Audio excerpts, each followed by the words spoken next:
안녕하세요. 사연에 빠지다의 DJ 민영입니다. 오늘도 구독과 좋아요 버튼 잊지 말고 눌러주시고요. 그럼 오늘의 사연도 바로 시작해 볼게요. 안녕하세요. 저는 50대 초반에 접어든 기물이라고 합니다. 얼마 전 저는 이혼을 하고 돌싱이 되었는데요. 이번 일을 통해 느낀 바도 크고 인생의 교훈 하나를 얻어가는 느낌입니다. 가장 큰 교훈은 옆에 있는 사람을 전적으로 믿지 말라는 교훈이었는데요. 원체 저는 성격이 사람을 좋아하고 잘 믿는 성격이라 이런 일이 벌어진 것 같습니다. 혹시 저처럼 이혼을 하시거나 혹은 가까웠던 사람과 갈라진 경험이 있으신 분들이라면 오늘 제 사연에 많이 공감하며 들으실 것 같습니다. 이번 사연 반전도 있으니 꼭 끝까지 들어주시면 감사하겠습니다. 먼저 제 소개를 해드려야 할 것 같은데요. 저는 현재 제 딸아이와 함께 부모님이 있는 곳에서 인터넷으로 농작물을 판매하는 일을 하고 있고요. 주로 판매하는 분야는 과일입니다. 요즘은 설날이 다가오니 정신없이 바쁠 때인데요. 이렇게 바쁠 때는 인터넷 일이 아주 익숙하지는 않은 터라 딸의 도움을 받으며 일하고 있습니다. 요즘은 백화점이나 마트를 가지 않고 인터넷에서 명절 과일 세트를 주문하시는 분들이 많기 때문에 저희에게는 고마운 일인데요. 오늘도 하나하나 정성스레 들어온 주문을 확인하고 택배 업체에 보내면서 하루 일과를 마치고 이렇게 글을 쓰게 되었습니다. 처음부터 제가 인터넷으로 과일 판매 일을 한 것은 아니고요. 저는 원래 증권회사에서 일을 하고 있었습니다. 제가 몸담았던 증권회사는 이름이 알려진 큰 회사였던지라 짐작하시겠지만 굉장히 바쁘고 특히 바쁜 시즌이 되면 컵라면으로 끼니를 때워야 할 만큼 정말 열심히 했습니다. 이유는 가족을 먹여 살리기 위해서였죠. 제게는 아내와 토끼 같은 두 딸이 있었는데요. 두 딸은 쌍둥이입니다. 아내는 저와 처음 만났을 때부터 자식은 하나면 족하다고 못 박아주었는데 하늘의 축복처럼 쌍둥이가 태어나는 바람에 두 명의 자식을 두게 되었어요. 이쁜 딸들을 보면 힘들어도 내가 열심히 일해야 이 아이들 대학도 보내고 결혼도 시킬 수 있겠다 싶어서 정말 숨 돌릴 틈 없이 달려온 것 같습니다. 아내는 지인의 소개를 통해 만나게 되었는데요. 첫 만남에서부터 저는 아내가 마음에 들었습니다. 미스코리아 출신이라 그런지 시원시원한 이목구비에 털털한 성격까지 모두 제 마음에 쏙 들더라고요. 이런 말하면 속물이라 보실 수도 있겠지만 친구에게 미스코리아 출신이란 이야기를 들었을 때부터 저는 사실 아내와 연애를 하고 싶었어요. 직접 만나보니 성격도 잘 맞아 아내에게 꼭 마음에 드는 남자가 되어 결혼까지 하고 싶었고요. 근데 아내와 만나면서 아내가 저런 사람보다 조건을 더 마음에 두고 있다는 걸 알 수 있었어요. 우리 씨는 증권회사에서 일하신다고 들었는데 그럼 연봉이 어느 정도예요? 부모님이 건물이나 땅 갖고 계신 건 있고요? 아, 네. 연봉은 제 또래 친구들보다는 그래도 높은 편이고요. 부모님은 그냥 시골에서 농사 지으시는 분들이라 딱히 뭐 큰 재산이랄 건 없어요. 근데 저희 할아버지가 서울에 가진 땅이 있어서 돌아가시면서 부모님께 물려주신다고 했고요. 어머, 그래요? 확실해요? 확실히 주시겠다고 했어요? 전 사실 결혼은 현실적인 거라고 생각하거든요. 물론 평생 살 사람이니 사람 됨됨이나 잘 맞는 것도 중요하지만 경제적인 걸 빼놓을 수 없다고 생각해요. 네. 그렇죠. 저도 거기엔 동의해요. 아내는 저희 할아버지가 땅을 가졌다는 말에 굉장히 흥분했고 연애하면서도 그 부분에 대해 꼬치꼬치 캐묻곤 했어요. 잊을만 하면 한 번씩 묻는 식으로 정말 주는 게 확실하냐고 묻곤 했죠. 결혼을 하고 나서도 아내는 저희 부모님을 뵈러 갈 때 그 부분에 대해 슬쩍 묻기도 했습니다. 그때 전 그저 아내가 솔직하고 오히려 가치관이 확실한 사람이라고 생각했고 이미 콩깍지가 씌어진 터라 별 이상한 점을 못 느꼈습니다. 아내는 저희 집안에 땅이 내려올 거란 말을 듣더니 그 후 급히 결혼을 서두르자고 했는데요. 저는 처음부터 아내를 반려자로 생각하고 있었기에 흔쾌히 수락했습니다. 멋진 프로포즈로 화답했고 결혼식을 올렸죠. 결혼했을 때는 아내의 친정이 가난한 축에 속했고 아내는 당시 일도 안 했기 때문에 제가 거의 모든 것을 마련해 살았는데요. 아내는 이것에 대해 상당히 미안해했습니다. 미안해요. 내가 조금만 돈을 모아놨어도 당신이 이렇게 다 해갈 필요는 없었는데. 아니야, 뭘 그런 걸 미안해. 원래 결혼할 땐 남자가 거의 대부분 하는 게 맞는 거죠.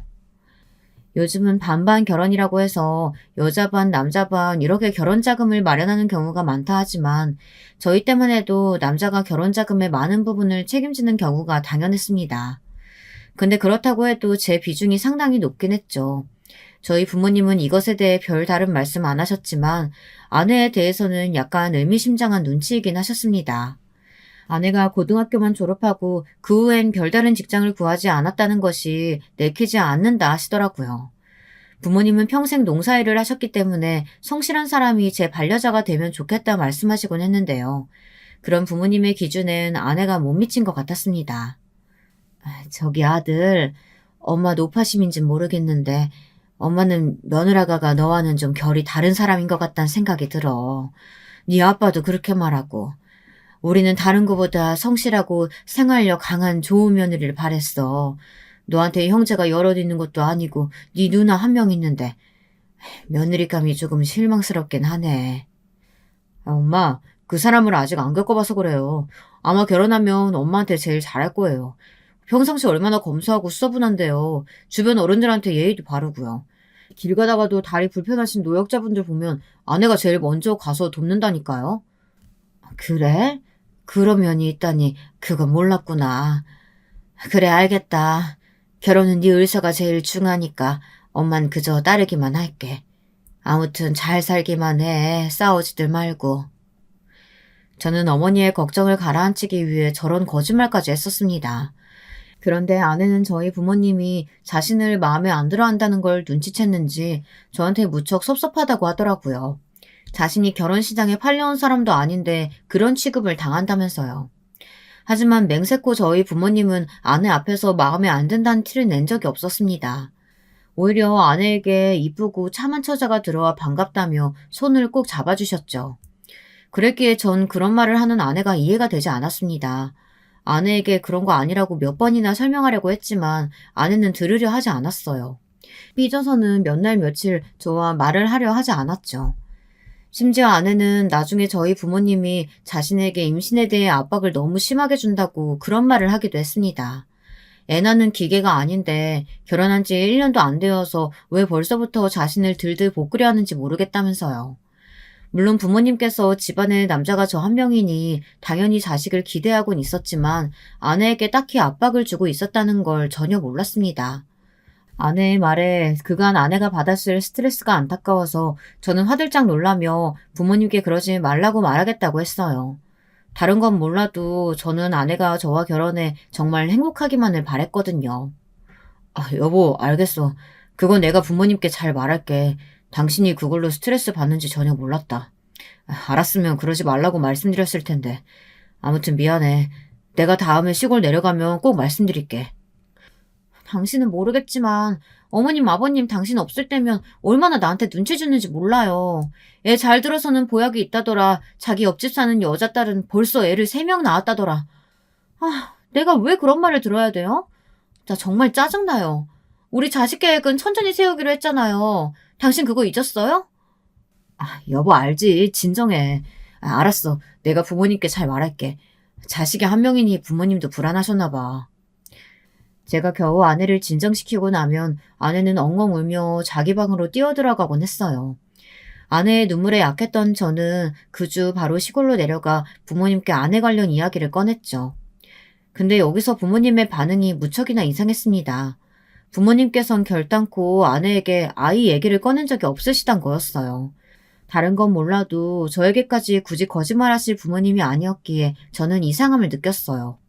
사실 저희 집의 가훈이 정직이라고 할 정도로 부모님은 거짓말하는 것을 싫어하셨거든요. 어렸을 때도 제가 가장 부모님께 많이 혼났던 것 중 한 가지가 바로 쓸데없는 거짓말을 해서 부모님께 들켰을 때였어요. 저와 누나 모두 거짓말을 하면 눈물이 쏙 빠지게 혼을 냈던 부모님인지라 당신들 스스로도 항상 본보기를 보여주시려고 했고요. 그래서 저희 마을에서 부모님의 말이라면 신뢰하시는 동네 분들이 참 많았습니다. 나는 그런 말 한 적 없어. 새아가가 뭐 오해한 거니? 나는 이쁜 손주 바라지. 근데 전에 네가 말했잖아. 애는 천천히 낳을 거라고.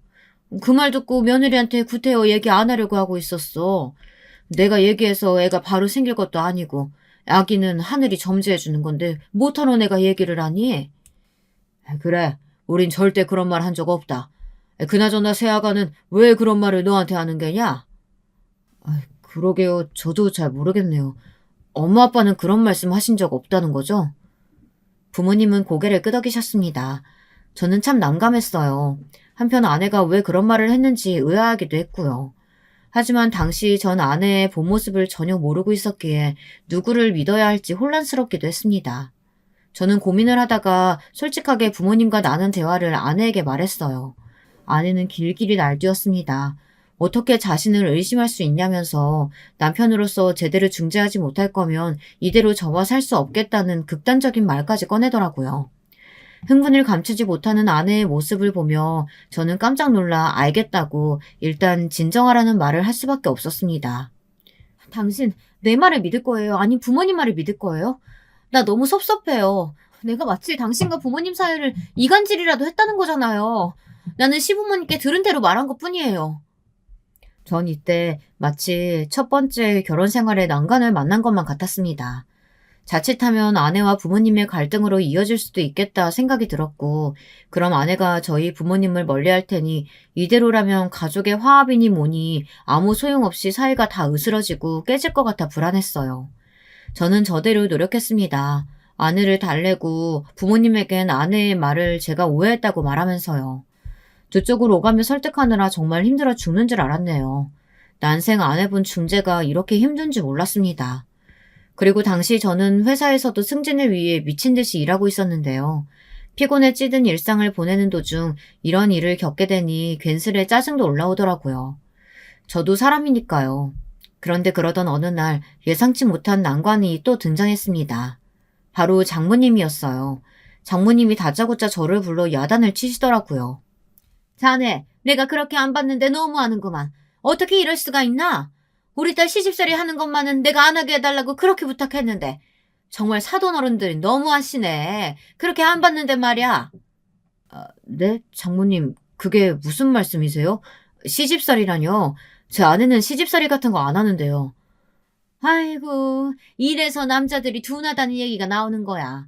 그럼 내 딸이 하는 말은 다 뭔가? 어? 애가 삐쩍 말라가지고 얼굴살은 쏙 피어서 어제 우리 집에 와서 얼마나 하소연을 하고 갔는지 몰라.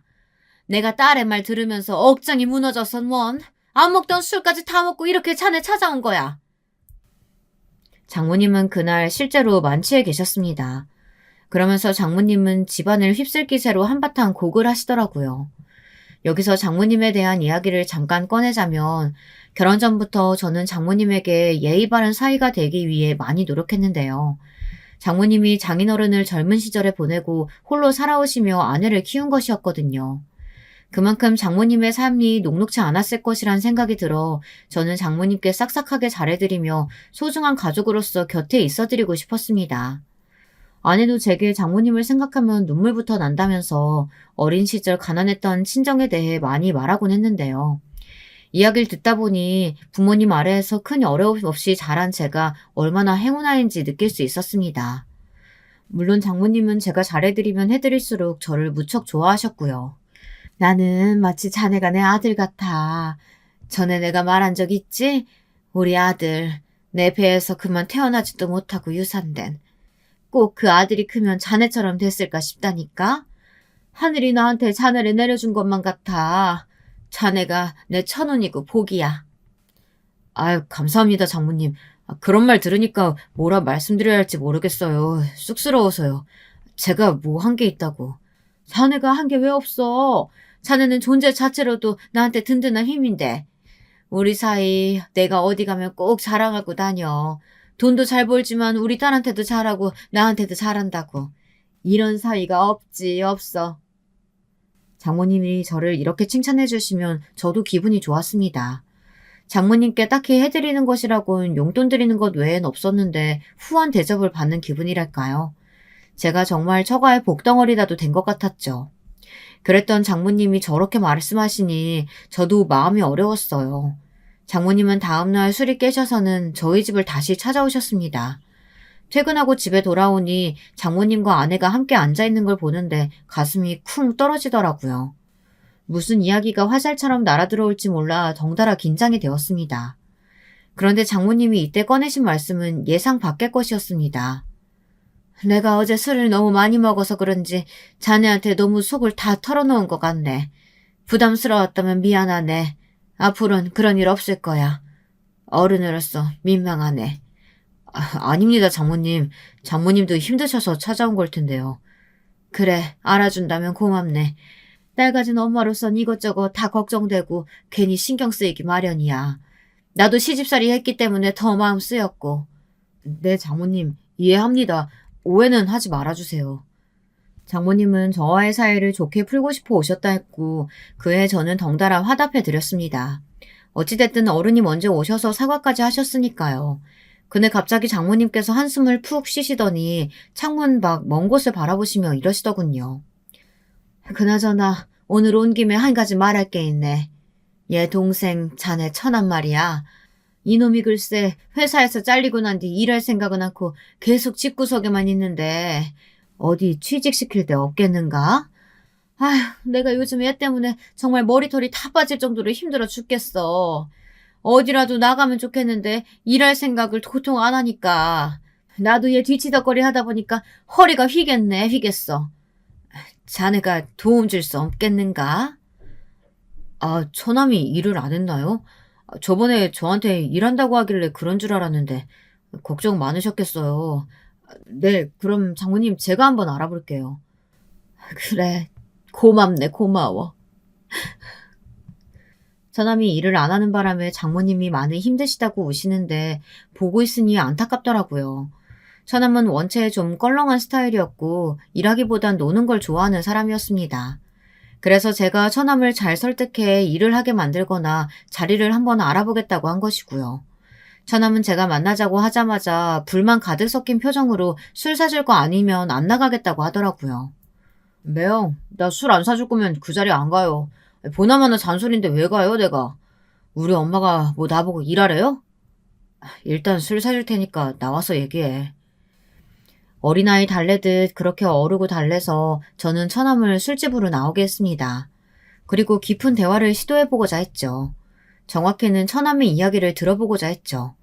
허나 처남은 술만 계속 들이키고 시시껄렁한 농담만 할 뿐 정말로 일 같은 건 할 생각이 없어 보였습니다.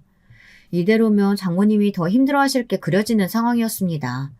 아내도 당시 동생 걱정에 임신이 더 안 되는 것 같다며 저보고 꼭 어떻게든 설득해보라고 했거든요. 아, 나 돈 많이 주는 자리 아니면 일 안 할 거예요, 매형. 처음부터 어떻게 돈을 많이 벌어. 하나씩 하나씩 단계를 밟아나가야지. 그러면서 조금씩 경력도 만들고 해야. 아, 됐고. 난 돈 많이 줄 거 아니면 일 안 해요. 그냥 이대로 사는 게 훨씬 편하다고요. 쥐꼬리만한 돈 받으면서 왜 힘들게 일을 해요? 처남은 단호했습니다. 결국 저는 아는 사람의 인맥을 총동원해서 처남이 일할 만한 자리를 만들었습니다. 아는 지인이 회사를 작게 하나 운영하고 있었거든요. 그리고 높은 월급을 받으면 동기부여가 될 테니 처남이 받는 월급에 제 돈을 조금 더 보태주는 걸로 대표인 친구에게 미리 이야기했어요. 그래야 처남이 일을 할 테니까요. 처남은 돈의 액수에 놀라더니 바로 수긍하더라고요. 처남이 일을 시작하니 아내는 무척 고마워했습니다. 장모님 역시 우리 사이가 최고라며 얼씨구나 하셨고요. 역시 당신밖에 없어. 당신은 어떻게 그렇게 척척 다 해결해? 우리 집안 일에 발벗고 나서줘서 정말 고마워. 나 이제 마음이 편해져서 임신도 왠지 잘 될 것 같아. 저는 그때만 해도 처가 역시 제 식구니 저의 행동을 당연하게 생각했습니다. 그리고 얼마 후 기적 같은 일이 생겼죠. 아내가 정말 마음이 편해서 그런지 앞서 말했듯 아내의 뱃속에 쌍둥이가 생긴 것입니다. 아내는 쌍둥이라는 산부인과 말에 약간 언짢은 기색이었지만 저는 하늘의 축복이라고 말하며 아내의 기분을 맞춰주었어요. 임신 기간 동안 아내가 힘들어하는 것 같아 아내가 좋아하는 쇼핑을 같이 해준다든지 주말이면 아내가 좋아하는 식당에 예약을 해 같이 가는 식으로 기분을 풀어주려고 했고요. 그런데 그럼에도 아내는 임신 내내 울상이었습니다. 쌍둥이는 낳기도 힘들다는데 지금도 이렇게 힘든데 앞으로 몇 개월은 더 힘들어야 되잖아. 남자도 애를 낳아야 되는데. 아, 여자들은 정말 불쌍해. 빨리 낳아버리고 싶다 정말. 몸도 너무 무겁고 발도 쫑쫑 붓고 진짜 너무 힘들다. 다른 집 여자들의 이야기를 들어보면 아이가 나올 것에 대한 설렘도 있고 기대감도 어느 정도 있는 것 같던데 우리 아내는 좀 달랐습니다. 옆집 아줌마가 권하는 태교도 귀찮다고 하지 않고 몸이 무겁다는 거에 대해 불만만 내내 토로하더라고요. 저는 이때 모성애라는 것이 선천적인 것만은 아니겠구나 이런 생각이 처음으로 들었습니다. 모성애가 누구에게나 있는 것은 아니더라고요. 왠지 모르게 쌍둥이가 태어나면 제가 아내보다 더 육아에 신경 쓸 것 같다는 생각도 한편으론 들었어요. 그리고 실제로 아이들이 태어나고 난 후 아내는 무척이나 육아를 버거워했죠. 물론 여자들이 육아를 힘들어한다는 건 전적으로 동의합니다.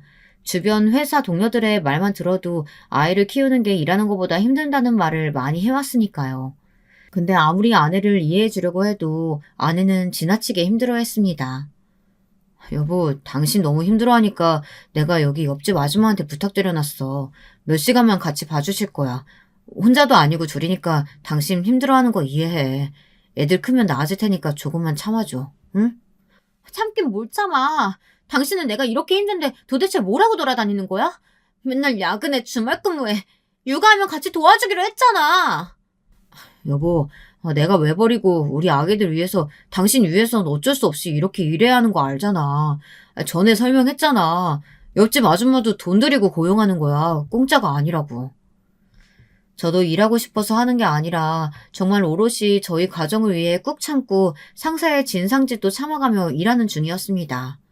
그래서인지 저를 이해해주지 않고 원망만 하는 아내에게 슬슬 짜증이 올라오더라고요.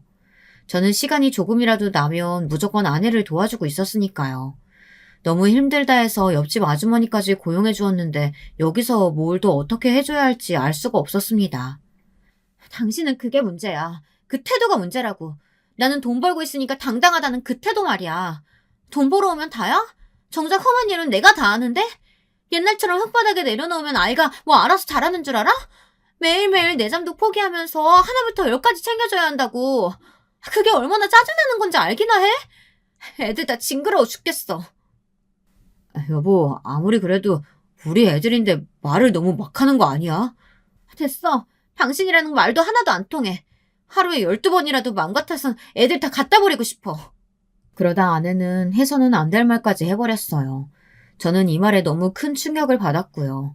아내가 힘들어한다는 건 알고 있었지만 그렇다고 아이를 갖다 버리겠다는 말은 제 기준에서 너무 막 나간 말이었습니다. 저는 덩달아 화가 나 아내에게 그게 무슨 말이냐며 화를 냈고 아내는 아내대로 고성을 질러댔어요. 나중에 민원이 들어와 겨우 싸움을 멈췄지만 저도 아내도 서로 분을 참지 못했죠. 결국 그렇게 저희 부부는 아이를 낳고 처음으로 큰 부부싸움을 하게 되었습니다. 근데 며칠 시간이 지나고 흘러보니 제가 굽히고 들어가야겠다는 다짐이 생기더라고요. 아내와의 이야기를 친한 직장 동료에게 털어놨더니 그 동료가 아내의 상태가 산후 우울증 아니냐는 말을 해줬거든요. 여자들이 아이를 낳고 흔히 겪는 우울증이라며 자기도 많이 신경질적이고 예민했었다는 말을 해주더라고요. 그 말을 듣고 보니 아내 상태가 그런 것 같았습니다. 그래서 저는 먼저 아내에게 사과를 하기로 했고 아내가 좋아하는 해물탕을 포장해 집으로 들어갔습니다. 근데 집에 들어가니 아내도 없었고 아이들도 없었어요. 식탁 위에 있는 쪽지를 확인해 보니 처가에 간다는 말이 적혀 있었습니다. 저는 해물탕이 식을세라 그것도 다시 차에 넣고 처가로 향했죠. 처가로 가는 동안 아내가 장모님에게 부부 사이 일을 털어놨을 거란 생각도 들었고 마음이 약간 불안했습니다. 아내는 무슨 일만 있으면 저에 대한 말이든 뭐든 장모님에게 미주알 고주알 다 말하곤 했거든요. 그럼 장모님은 저희 집에 아무 때나 찾아와 진상조사하듯 따져 물으셨고요. 역시나 처가에 도착하자마자 장모님의 불효령과 처남의 냉대 어린 눈길이 쏟아졌습니다. 자네, 여기 앉아보게. 장모님은 일단 저를 찬 바닥에 앉으라고 시키곤 자신은 소파 위에 턱 앉아서는 말을 시작했습니다. 자네, 내가 전엔 곱게 넘어가라고 했건만 도대체 뭐 하는 건가? 우리 딸 데려다가 아주 눈물 나게 하려고 작정했어?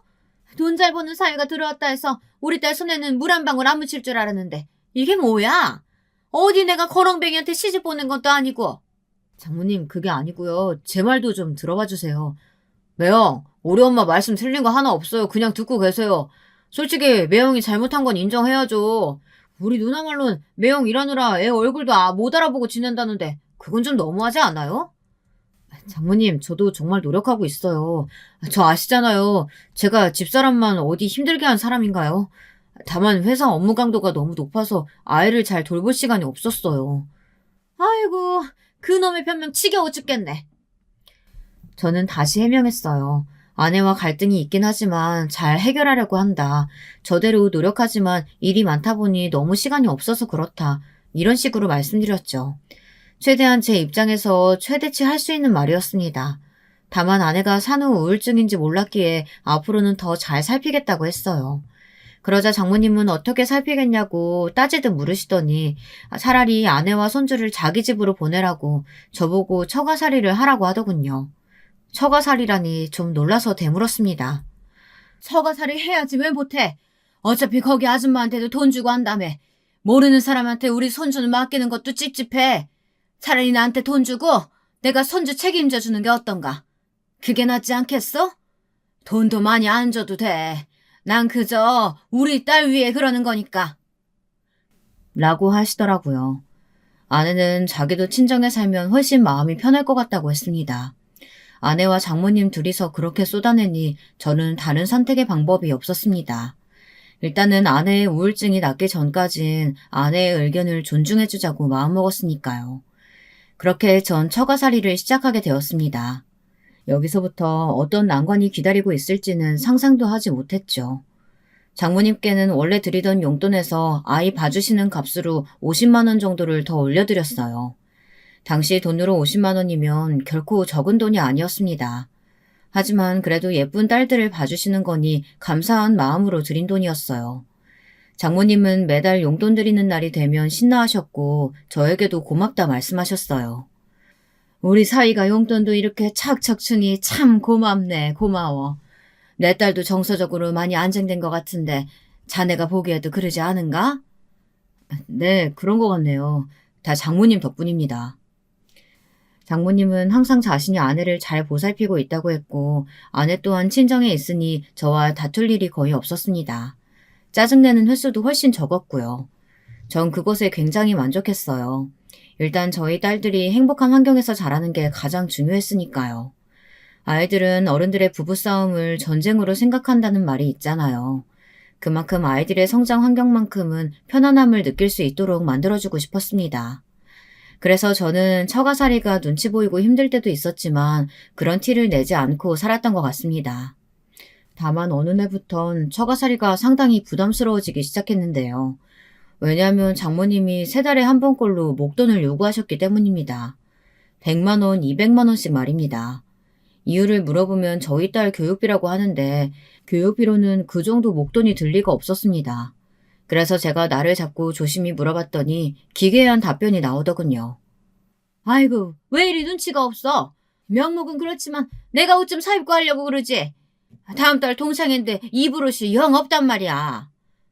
네? 옷을 사입으시려고요? 그래. 물론 나만 입는 건 절대 아니고 우리 소녀들 옷이랑 따로 또 같이 사입히려고 하네. 아니 글쎄 동네 걸어다니다 보면 우리 소녀들 옷이 제일 꾀재재하단 말이지. 얘네들도 어리지만 느끼는 감정이란 게 있는데 잘 입혀보내야지. 그리고 이제 학교도 들어가는데 다른 애들이랑 얼마나 비교되겠어?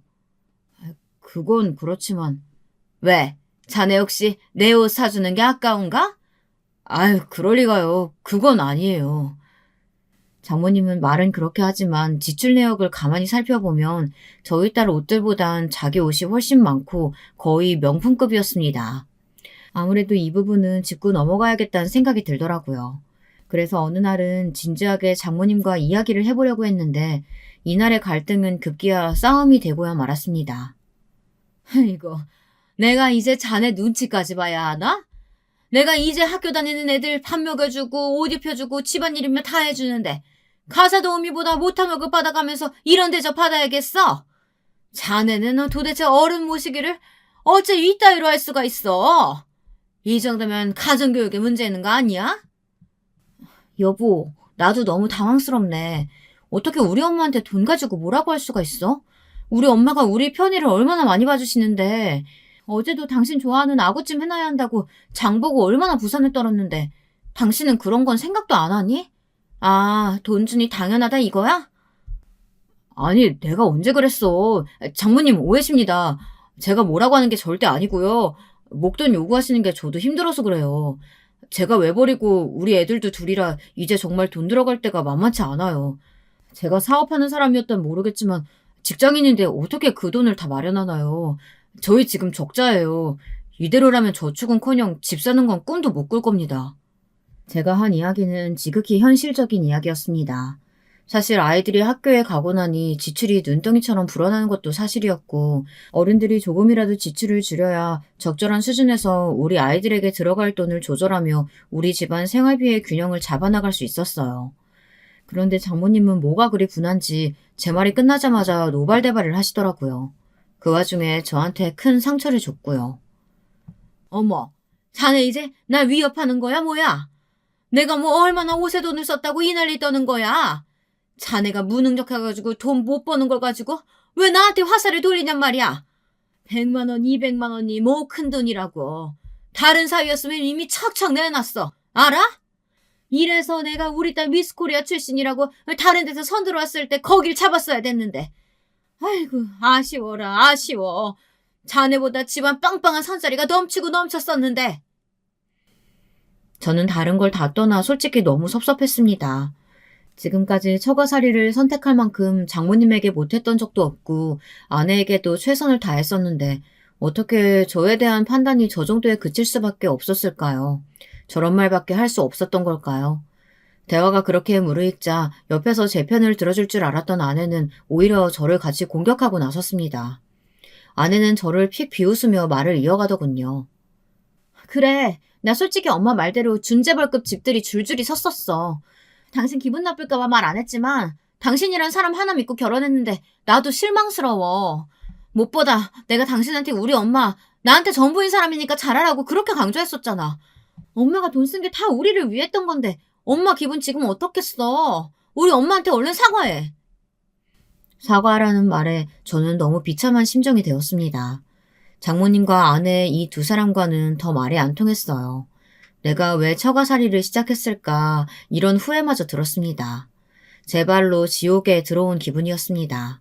더군다나 저는 당시 아내에게 불만도 있었습니다. 아내가 명절날만 되면 저희 집에는 시골이라고 잘 가지 않으려고 하고 딱 하루 머물다가 밤만 되면 바로 오려고 했거든요. 저희 부모님이 눈에 띄게 섭섭해 하시는 게 보이는데도 아내는 아랑곳 않고 친정에 가야 한다며 자리를 털고 일어나기 바빴습니다.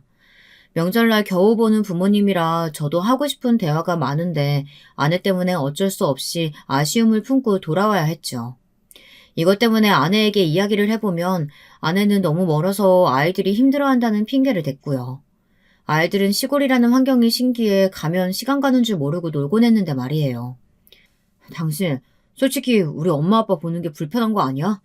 나도 오랜만에 보는 부모님이니 더 얘기하고 싶다고. 하루 정도 자고 오는 게 뭐가 그렇게 힘들다고. 솔직히 장모님은 매일 보잖아. 정말 안 되겠어? 이거 봐. 당신은 또 모르는 소리 하잖아. 여자들이 시댁 가서 받는 스트레스가 얼마나 심한지 알기나 해? 난 우리 딸들 시끄럽게 놀기만 해도 바로 눈치가 보여. 시부모님이 당신한테나 살갑지 나한테도 살가운 줄 알아? 나만 보면 당신 등골 빨아먹고 사는 사람처럼 본다고. 아내는 아내대로 증거를 만들어대곤 했습니다. 이렇듯 아내와 이야기하면 끝이 없었어요. 제가 하룻밤만 더 있다 오고 싶다고 아무리 어필해도 모르는 척 고개를 돌려버리면 끝이었죠. 그래서 아무래도 불만이 팽배해져 있었는데 이런 사건까지 생기니 정말 정이 똑 떨어지더라고요. 저도 모르게 입에서 이 말이 튀어나갔습니다. 죄송하지만 저는 제가 뭘 잘못했는지 모르겠고 이 정도 돈은 제 예상 밖이에요. 제가 더 이상 드릴 수 없다고요. 저 잠깐 나가 살게요. 생각 바뀌면 말씀하세요. 극단적인 말이긴 했지만 말을 뱉고 나니 마음은 시원해졌습니다. 장모님의 편의대로 제가 돈을 벌어올 수도 없었고요. 제가 그렇게 나오니 장모님은 역시나 다시 돌아오라고 하셨고 돈을 줄이라고 말씀하셨습니다. 자기에게도 최소 생활비가 필요하니 용돈은 그대로 유지하자고 하셨고요. 저는 요구를 들어드렸죠. 하지만 아내와 장모님은 그 이후 저를 약간은 벌레 보듯 하기 시작했습니다. 저를 두고 둘이서 거실에서 이야기하는 소리를 가만히 듣다 보면 욕하는 말이 들려오기도 했어요. 장모님은 다른 사위랑 저를 끊임없이 비교했고 아내는 장모님의 말이 맞다며 맞장구를 쳐댔고요. 저를 욕하며 떡방아 찧어대는 두 사람의 대화 소리는 정말이지 듣기 싫었습니다. 그래서 어느 날부턴 저도 회사에서 돌아오면 바로 밥만 먹고 우리 딸들을 본 후 제 방으로 들어가 버렸죠. 그게 차라리 마음이 편하더라고요. 거기다 그 시절 처남 사건이 생기면서 장모님의 저에 대한 반감은 더 심해지고 말았습니다. 장모님이 어느 날은 처남을 초대해 함께 식사를 하자고 하더라고요. 처남은 자주 저희 집에 들리긴 했지만 올 때마다 저희 딸아이 과자 하나 사온 적이 없었어요. 그런데 그날은 처남이 저희 딸아이 볼책이며 가방 같은 것들을 사왔더라고요.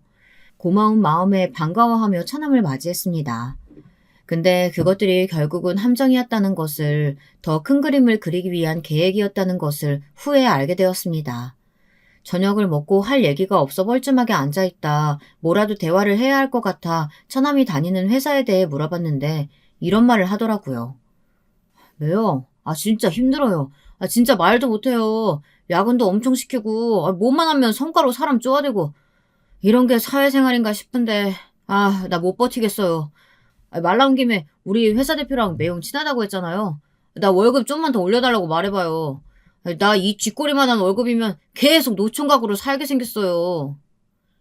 그래, 우리 아들 고생해서 일하는데 자네가 좀 도와주게. 보는데 나도 안쓰러워 죽겠어. 옆에서 장모님까지 덧붙여 그런 말씀을 하시는데 전 기가 찼습니다. 친구에게 처남의 회사 근무 태도가 너무 불량해서 몇 번이나 자르려 했던 걸 들었거든요.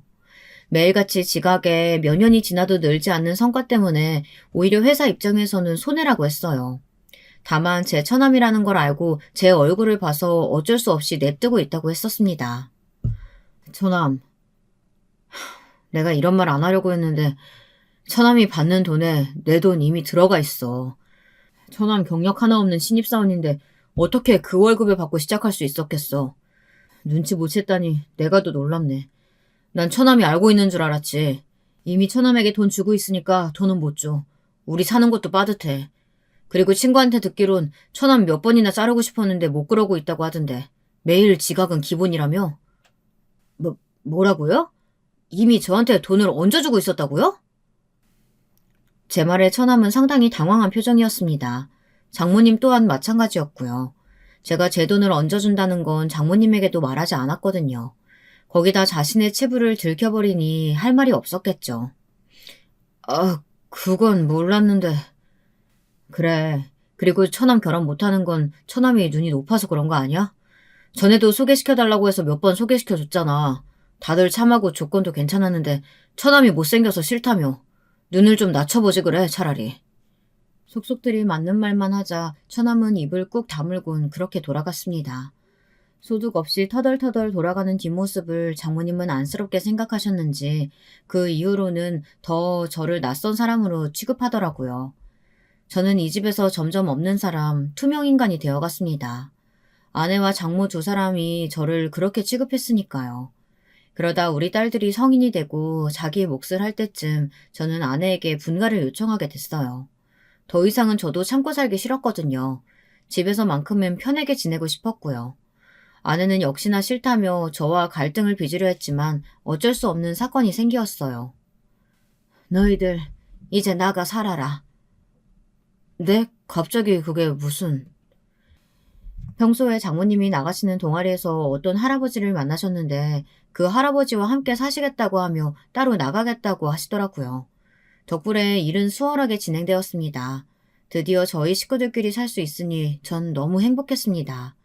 아이들도 할머니를 불편해했던지라 좋아했고요. 그리고 저희 어머니께 집들이 겸 집에 놀러 오시라고 했어요. 꼭 오셔야겠어? 싫은데. 여보, 우리 어머니 아버지 명절 말고는 평소에 볼 기회도 없었잖아. 두 분이 여기까지 오신다고 하는데 어떻게 싫다 해. 정말 당신은 꼭 나를 나쁜 사람 만들어야겠어? 알겠어. 근데 설마 자는 건 아니지? 자는 건 싫어. 우리 딸들도 불편해해. 아내는 잔뜩 싫어하는 기색을 드러냈지만 어쨌든 허락했기에 저는 바로 부모님께 연락을 드렸고 두 분은 직접 시골에서 올라오시게 되었습니다.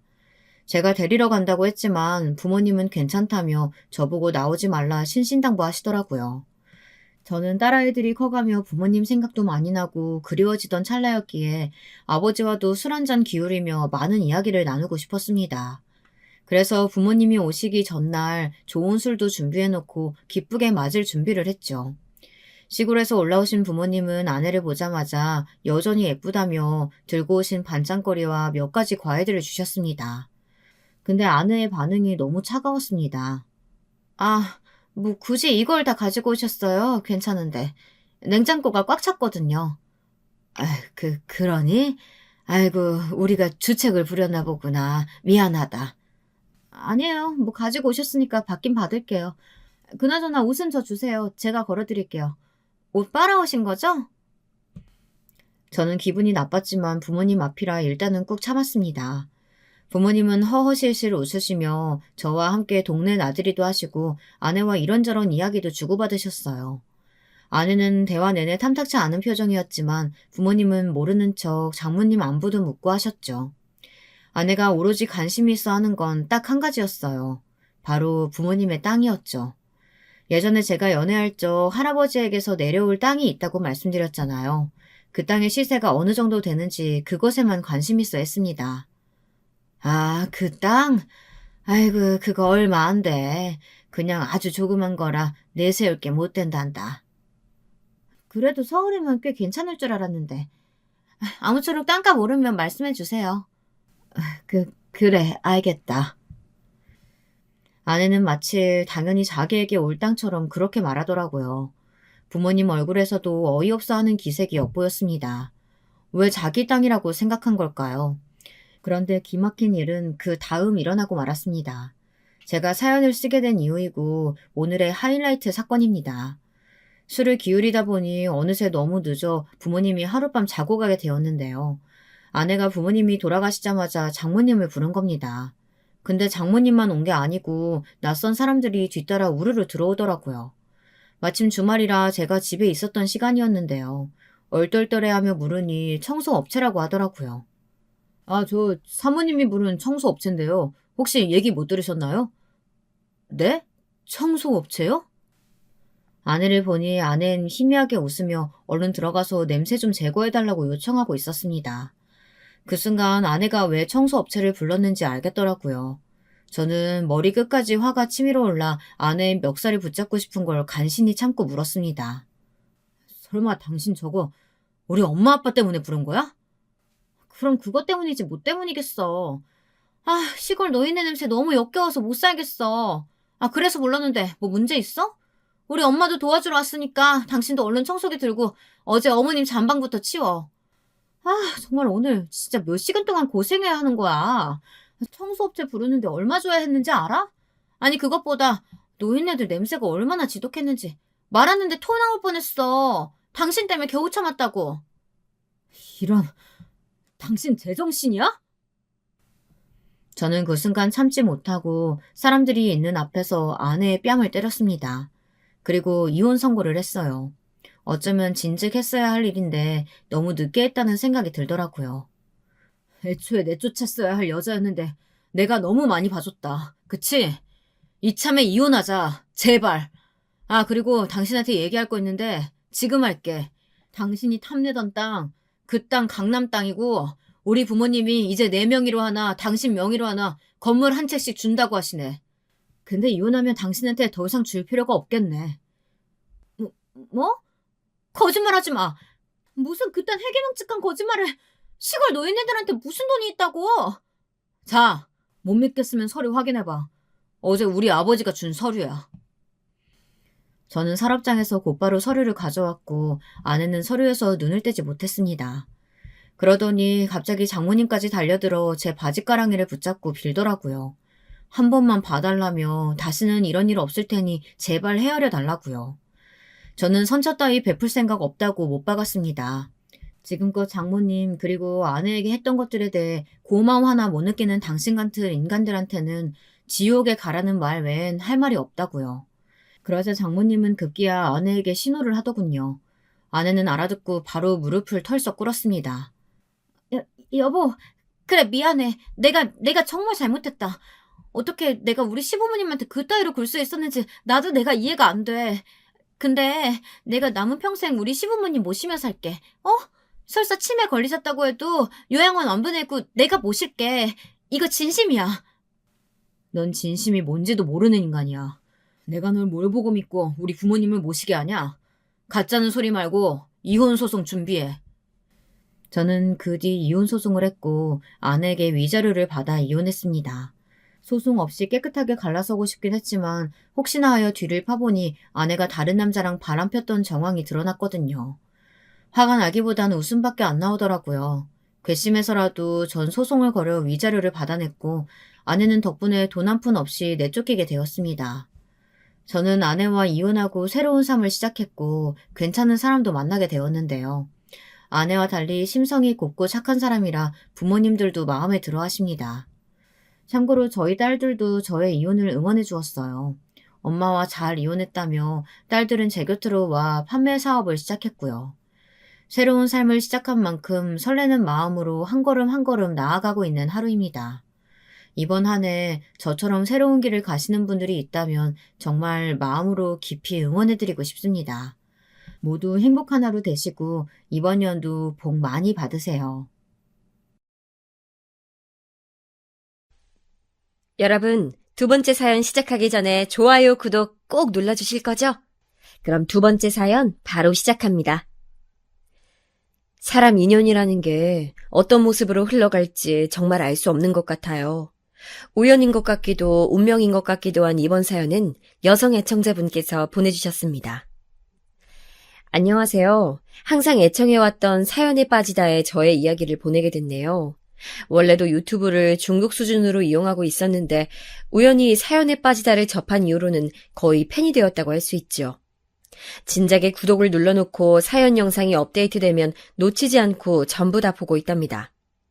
제가 말이죠. 생각하면 할수록 입가에 어이가 없는 웃음이 지어지는 그런 경험을 한 적이 있어서요. 아주 희한한 경험이었죠. 이야기를 푸는 재주도 없고 다른 사람들이 저의 이야기를 어떻게 받아들여줄까 하는 것에 대한 걱정도 앞서지만 제가 겪은 일을 기록으로 남겨보고 싶다는 생각이 들어서 사연을 신청하게 되었습니다. 비극적인 사고가 일어난 날이든 기대하지도 않았던 로또가 당첨된 날이든 사람들은 그날이 그렇게 특별할 거라고 생각하지 않은 채 하루를 시작한다지요. 코앞에 닥칠 일이 무엇인지 모르기 때문에 그렇다고 합니다. 저도 그랬어요. 미혼인 도련님께서 결혼을 전제로 여자친구를 사귀고 계신다는 것을 익히 알고 있었으나 저는 그 상대가 누군지 어떻게 생겼는지 이런 것을 전혀 몰랐습니다. 남편이랑 도련님이 형제끼리 대단히 우애가 좋은 것 같은 것도 아니고 사이가 그저 그렇다 보니까 저 역시 도련님하고 별다른 접점이 없었던 것 같네요. 도련님이 자취하시는 동네가 꽤 멀기도 했고요. 시댁에서 가끔 가족 모임이 있을 때라든지 그럴 때나 도련님을 뵀었죠. 아무튼 저희 남편보다 4살 아래인 도련님이 여자친구와 결혼을 생각하고 있다고 하셨고 어쩌다 보니까 저랑 남편에게 인사를 시켜주는 자리가 마련됐습니다. 수진 엄마, 곽성이가 금요일 저녁에 시간 되냐고 저번부터 물어보던데 어떻게 할까? 뭐? 도련님이? 아니 당신 그거 도련님이 사귀는 사람 우리한테 얼굴 보여준다고 그래서 만나자는 거 맞지? 그런데 그 중요한 얘기를 까먹고 있다가 이제서야 말하는 거야? 금요일은 당장 이틀 뒤잖아. 아이 그래서 된다고 할 거야 아님 말 거야. 난 일단 시간은 되는데 네 형수한테 허락받아야 한다고 그렇게 곽성이한테 지난주에 말은 해놨어. 근데 오늘 또 연락 오길래 아차 싶었네. 이것 봐. 또 괜히 중간에서 나 들먹였지? 아 진짜 못 살아. 도련님이 우리한테 자주 연락하거나 보자고 하는 사람도 아닌데 굳이 아버님 어머님보다 우리한테 먼저 만나는 사람 보여주겠다고 하는 건 괜한 게 아니겠지. 아유 알았어. 금요일 저녁에 다 같이 식사하자 그래. 수진 엄마, 근데 생각해보니까 당신 금요일에 일이 바쁘잖아. 금요일마다 퇴근이 늦는다는 게 좀 아까 생각이 나더라고. 알긴 알았나 봐. 됐어. 되도록 일 빨리 마치는 대로 내가 식당으로 바로 가면 되니까. 그러면 혹시 나랑 따로 갈 생각이야? 난 당신이랑 같이 가고 싶은데 혼자 가면 어색해서 싫단 말이야. 도련님과 도련님의 여자친구를 만나기로 한 그 자리에 나가기 전에 남편이랑 작은 설전을 벌였던 게 생각이 나네요. 제가 원래 결혼 전에도 잘 툴툴거리거나 까칠하게 말을 하는 사람이었던 건 결단코 아니었는데 결혼하고 나서 살다 보니까 그렇게 됐어요. 자기 식구들 일에는 늘 뒷짐을 지며 뒤에서 관망이나 하려고 하는 주제에 그 모든 자리에 저를 밀어넣는 남편의 태도 때문에 제가 복장이 터져서 성격이 점점 변했던 것입니다. 게다가 시어머니께서 저랑 좀 처음부터 삐거덕거렸던 관계였어요. 시어머니께서는 제가 당신의 맏며느리가 된다는 걸 탐탁지 않아 하셨고, 저는 시어머니 같은 스타일의 어른은 질색이었거든요. 그 사이에서 남편이란 인물이 집안의 장남으로서 중재는커녕 조금도 현명하게 굴지 못했으니 시어머니와 저의 사이가 완화될래야 될 수가 없었습니다. 오히려 시간이 갈수록 서로가 서로를 마음에 안 들어한다는 사실만 분명히 되고 있었죠. 저는 어디까지나 아랫사람이기 때문에 그런 티를 대놓고 내지 못했다면 시어머니께서는 오히려 시간이 흐를수록 드러내놓고 저에게 모진 말씀을 많이 하시게 됐죠. 점점 더 제가 보살이 되어가는 중이었네요. 아무튼 저는 그래서 남편만 보면 속에 커다란 돌멩이 하나가 든 것처럼 마음이 무겁고 답답했어요. 그래서 말을 부드럽게 좋게 할 수 있는 상황에서도 점점 짜증스럽게 굴기 시작했었던 것 같아요. 그런 걸 보면 저도 정신적으로 참 미성숙한 사람이었던 거죠. 아무튼 저는 시댁의 대소사에 남편 대신 제가 반강제적으로 다 참여해야 했던 상황이 된 것만으로도 짜증이 났었으므로 도련님이 모처럼 저희 부부를 따로 만나고자 하셨던 것도 솔직히 귀찮은 마음이 컸어요. 굳이 자기형 부부한테 먼저 소개를 시켜준다는 걸 보면 지금 만난다는 여자친구 그렇게 연애 기간은 오래되지 않았지만 결혼할 생각이 있으신 건 확실한 듯 싶네. 저는 그런 추측을 하면서 그 바빠 미치겠는 금요일의 업무를 간신히 끝낸 채 저녁 식사 자리로 나갔습니다. 자기 혼자 먼저 나가 있으면 될 것이지 혼자는 가기 싫다고 박박 우겨댄 남편 때문에 도착 시간이 약간 지체됐죠. 작은 해프닝이었고 왠지 민망한 마음을 가지고 식당 내부로 들어갔더니 도련님이 자기 여자친구랑 저희 부부를 맞아줬습니다. 평소엔 엄두도 내기 힘든 정말 특별한 날이나 큰맘 먹고 갈 수 있는 고급 식당이었어요. 형수님, 오랜만에 뵈는 것 같아요. 잘 지내셨죠? 이쪽은 저랑 만나고 있는 제 여자친구입니다. 미리 말씀드리자면 저보다 2살 연상이고 슬슬 결혼 생각하고 있습니다. 어머, 그러셨구나. 아유, 도련님, 아버님, 어머님은 아직 모르시는 것 같던데 저희한테 먼저 이런 소식 알려주셔서 감사해요. 두 분 너무 잘 어울리시는 것 같아요. 저는 입으로는 대충 장단을 맞춰주고 있었지만 눈으로는 자꾸 도련님의 여자친구라는 인물을 뚫어지게 관찰하고 있었답니다. 보자마자 이상한 기시감이 들었거든요. 어라? 내가 혹시 이 사람을 살면서 본 적이 있었던가? 처음 보는 것 같지 않는 이 기분은 뭘까? 그리고 옷도 그렇지만 가방까지 꽤 사는 집 따님 같네. 딱 봐도 돈이 많아 보여. 도련님이 어쩌다가 이런 여자를 만나게 됐을까? 그리고 정말 특이했던 점이 도련님의 여자친구라는 사람이 자기 쪽에서 먼저 예비 형님 부부를 만나보고 싶다라고 말을 했다는 거예요.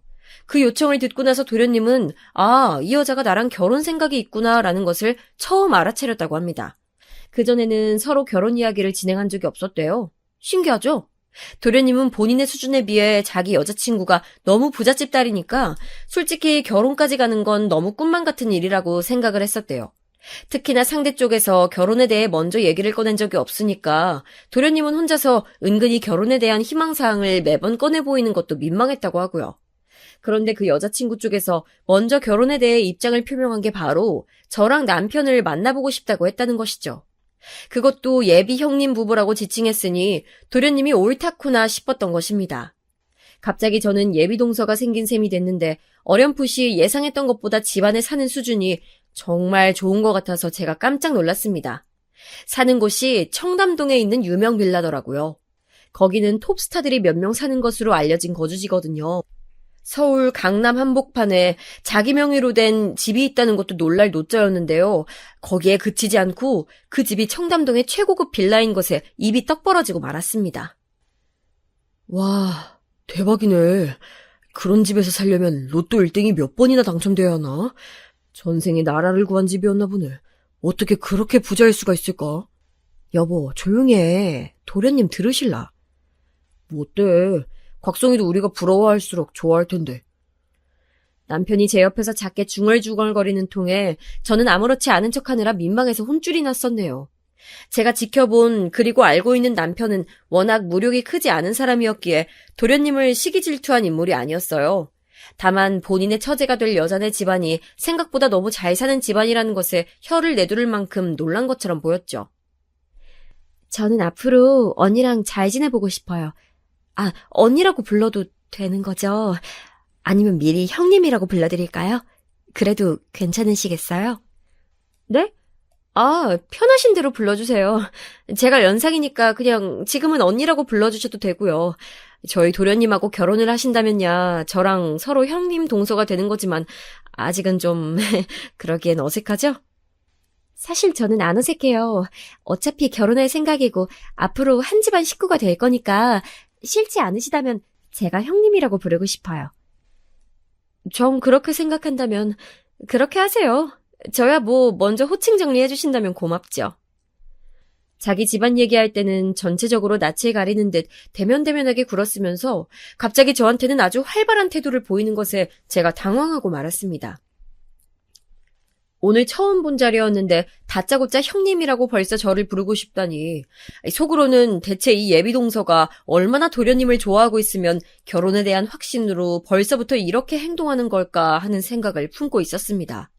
자리가 파할 때 예비동서는 저에게 자기 휴대폰을 내밀더니 번호를 알려달라고 했습니다. 도련님으로부터 제 번호를 받을 수도 있었지만 굳이 그렇게 하지 않았대요. 저를 만나면 저한테 직접 제 연락처를 받고 싶었다는 게 그 이유였습니다. 저는 예비동서의 휴대폰에 제 번호를 찍어주면서 문득 피어오른 궁금증을 해결하고 싶어졌어요. 아, 그러고 보니까요. 아까 도련님이 하시는 말씀 들어보면 저랑 남편을 먼저 만나고 싶어 했다면서요. 혹시 특별한 이유가 있었을까요? 저는 형님을 뵙고 싶었어요. 곽성 씨가 자기 식구들 사진이라면서 그걸 저한테 보여줬을 때부터요. 사진 속에서 형님 발견하고선 바로 알아봤었거든요. 네? 그게 무슨 말이에요? 그렇다면 혹시 나를 미리 알고 있기라도 했다는 거예요? 어떡해요? 아니, 우리가 대체 어디서 만난 적이 있길래요? 제가 화들짝 놀라서 그렇게 묻자마자 예비동서가 수줍은 표정이 되어서는 고개를 조금 떨궜습니다. 아, 바로 그 순간에 저는 제가 예비동서를 보자마자 들었던 기시감의 정체를 알아차릴 수 있었습니다. 저랑 마주섰을 때 딱 이 정도의 눈높이를 보이면서 고개를 숙이곤 바닥을 쳐다봤던 사람을 제가 과거에서 분명히 만난 적이 있었거든요. 그 시절 그때는 너무 자신감이 없어 보이는 모습이라 현재와는 전혀 매치가 안 됐지만 말입니다.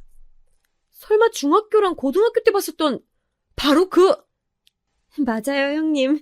저예요. 아직 저를 기억하고 계셨군요. 아니, 세상에 어떻게 이런 식으로 다시 만나게 되지? 그동안 잘 지냈어요? 잘 살고 있었어요? 지금 그렇게 부유한 환경에서 살고 있다는 건 친어머니가 아니라 아버지 쪽이랑 살고 있다는 거죠?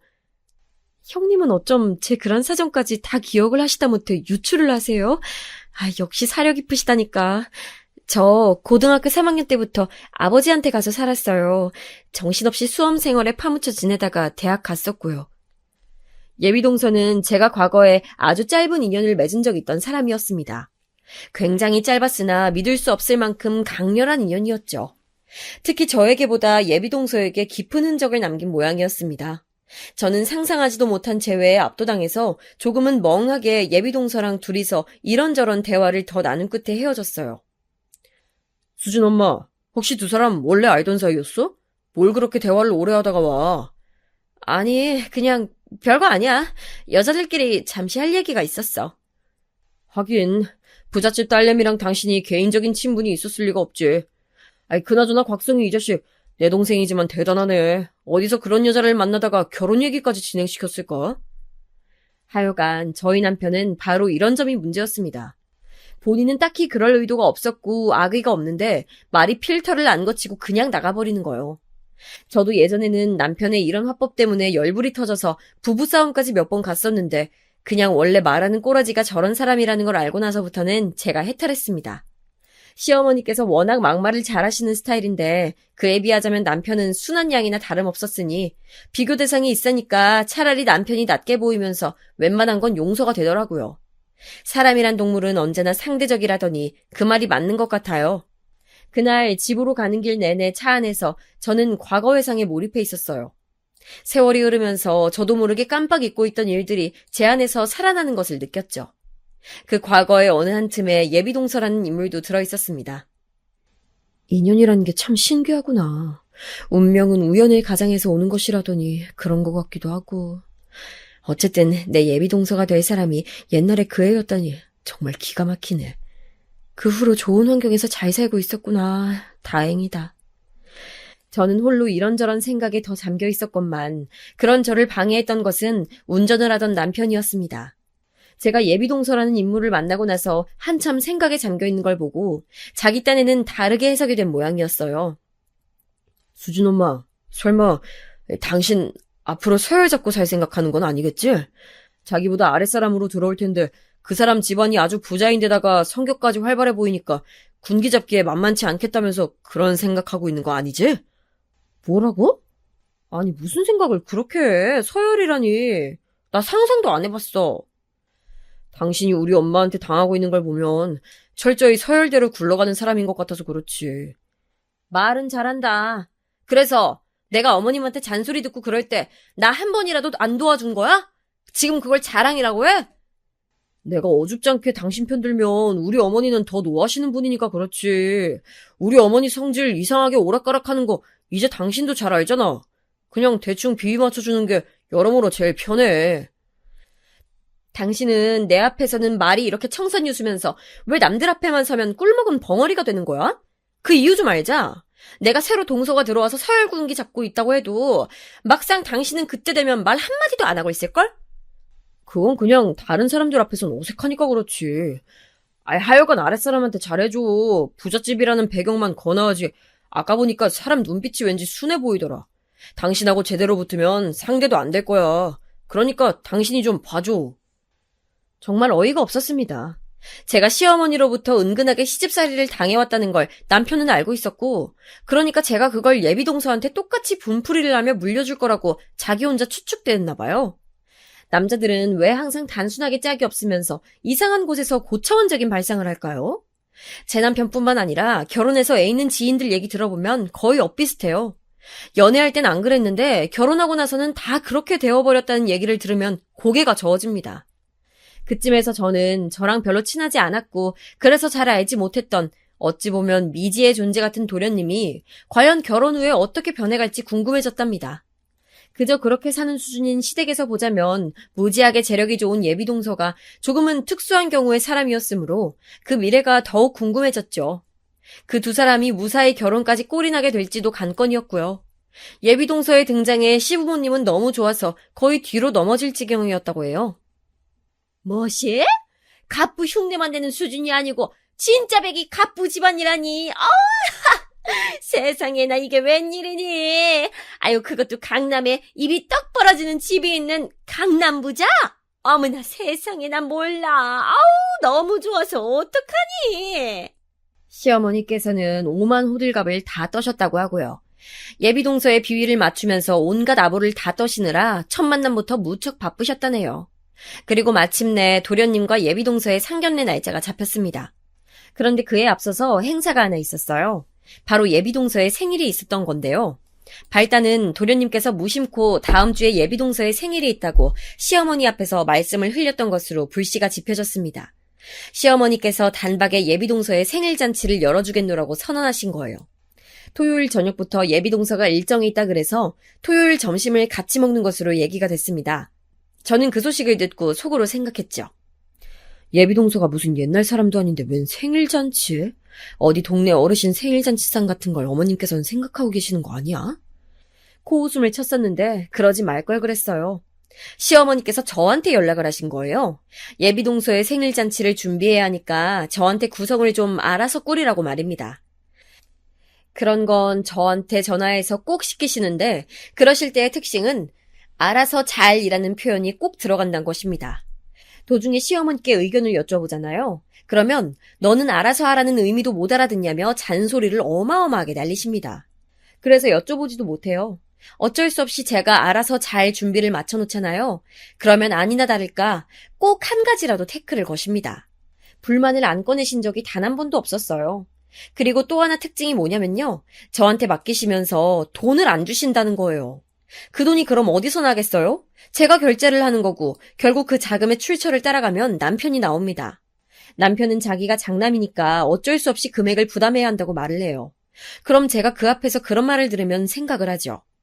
그럼 나는 장남하고 결혼한 대역죄를 저지른 맏며느리니까 그런 노동을 다 감당해야 하는 거고? 에라이, 이런 놈하고 결혼한 내가 대역죄인이 맞구나. 남편이 남한테 아쉬운 소리 하는 걸 진짜 싫어하는 사람인데 자기 가족들한테도 똑같이 그래요. 시댁 식구들하고 어쩌다 같이 외식을 하면 결제하는 순간이 왔을 때 서로 눈치 보는 그런 걸 싫어해서 그냥 누가 먼저 자원을 하지 않는 이상 무조건 자기가 돈을 내려고 합니다. 그런 사람의 아내인 저만 복장 터지는 거죠. 장남은 호구처럼 이리저리 휘둘려 맏며느리는 종처럼 이런저런 일 다 도맡아 해. 이런 판국이니 저희 부부가 시댁에서는 봉이었어요. 딱 부려먹기 좋은 포지션이라고나 할까요? 그런 상황을 진절머리 나게 겪어본 바 있는 저였으니 예비동서에 생일 잔치상 마련하는 걸 거절한다는 선택지 따위는 꿈도 꾸지 않았습니다. 네가 알아서 잘 해봐라. 고기 좀 내놓고 미역국 좀 끓이고. 아유, 별로 어려운 것도 없지? 귀한 손님 대접한다 생각하고 성심성의껏 정성을 다하면 돼. 아, 네 어머님. 말씀하신 대로 그렇게 알아서 잘 하겠습니다. 시어머니께서 저한테 열변을 토하시려고 하길래 제가 선수쳐서 무조건 잘 알겠다고 답변 드렸어요. 남편의 말 맞다나 시어머니께서는 그냥 대충 비위 맞춰드리고 적당히 그 하시는 말씀들을 한 귀로 듣고 한 귀로 흘려보내는 게 가장 좋은 상대였으니까요. 처음엔 제가 지는 것 같고 복종하는 며느리가 되는 게 싫고 너무 비굴해지는 것 같아서 반항심이 들었으나 시간이 지나면서 자포자기가 되었던 것 같아요. 똥이 무서워서 피하는 게 아니라 더러워서 피하는 거라는 희대의 명언을 가슴속에 되새겼답니다. 예비동서의 생일잔치를 준비하면서 저는 인맥 파워를 쓰기로 했습니다. 그건 바로 다름 아닌 당사자였어요. 음식 뭐 좋아하냐고 슬쩍 물어봤거든요. 저는 가리는 거 없어요. 생굴 빼고는 못 먹는 음식도 없고요. 특히 입맛이 인스턴트 식품 취향이라서 자극적인 양념도 잘 먹어요. 제가 먹는 양 자체가 좀 적은 편이라서 그렇지 먹기는 안 가리고 다 먹는 것 같아요. 제가 먼저 연락을 한 것이 좋았는지 예비동서가 신이 나서는 이런저런 얘기를 늘어놓았지만 저는 메뉴를 꾸리는데 특별한 제약이 없다는 것을 확인하고서는 그냥 평범하게 메뉴를 골랐어요. 아침 겸 점심을 먹는 자리였으니까 미역국이랑 갈비찜, 조기구이는 기본이었고 그 외의 메뉴들을 추가하기 시작했죠. 금요일에 늦게 퇴근하고 장을 봐뒀다가 토요일에 일찍 눈을 뜨자마자 바로 준비해서 시댁으로 향했어요. 간밤부터 아이가 감기 기운이 있는지 짜증을 부리고 자꾸 뒤척여대서 남편이 데리고 나갔는데 아침에 보니까 정말로 아이 컨디션이 안 좋아 보여서 그냥 저만 먼저 출발했죠. 남편도 밤새 잠을 설친 것 같았거든요. 몇 시간 더 자게 두는 게 나을 것 같았어요. 일감 들고서는 혼자 시댁에 가려니까 정말 피곤하고 정신이 하나도 없었는데 그래도 귀찮거나 번거로운 마음뿐만은 아니었답니다. 예비동서의 생일을 기념해서 제가 직접 음식을 해줄 수 있다는 즐거움 역시도 마음 한구석에 분명히 자리하고 있었으니까요. 비록 제가 거의 다 하기는 했지만 시어머니께서도 거드셨고 시아버지께서는 거실에 상을 펴고 자리를 준비하셨습니다. 원래 예정된 시각은 정오 12시였는데 예비동서가 30분 이상을 일찍 왔어요. 도련님한테 왜 이렇게 일찍 왔냐고 시어머니께서 눈치를 주셨더니 그걸 발견한 예비동서가 멋쩍은 듯이 이렇게 말을 하더라고요.